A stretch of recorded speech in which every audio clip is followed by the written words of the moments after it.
Mon métier consiste à contribuer ou co-construire le développement des activités de pleine nature de manière raisonnée et raisonnable sur le territoire du parc du Haut-Jura. Alors concrètement, les activités qui sont abordées pendant mes missions, elles sont larges et variées.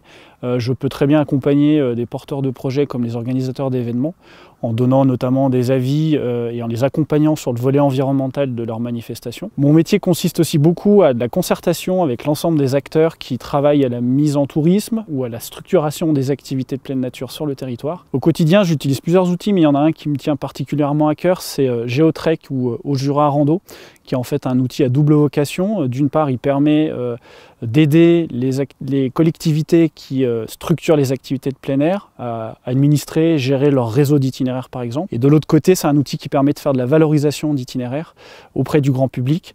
Et l'avantage de cet outil, c'est qu'on peut y greffer tout un tas d'informations, et notamment concernant la biodiversité et les zones protégées.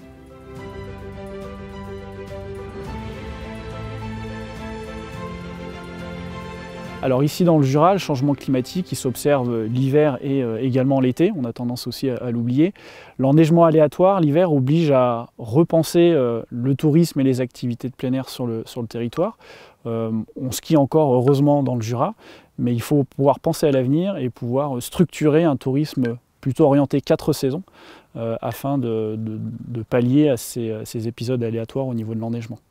On travaille de manière très étroite avec les professionnels d'encadrement du canyon qui nous ont aussi sollicités suite à l'été 2020 et à une surfréquentation des canyons et des points d'eau, et puis voire même un débordement, eux, au niveau de leur activité qui était difficilement gérable. L'idée, c'est d'aider ces professionnels à se structurer au niveau de leur activité et aussi d'aborder avec eux les impacts possibles sur leur environnement de pratique. Ils sont au quotidien aussi dans ces canyons, nous on n'y est pas forcément, et ça permet aussi d'avoir des échanges au niveau des données, des observations qui sont cruciales pour le parc et les pratiquants.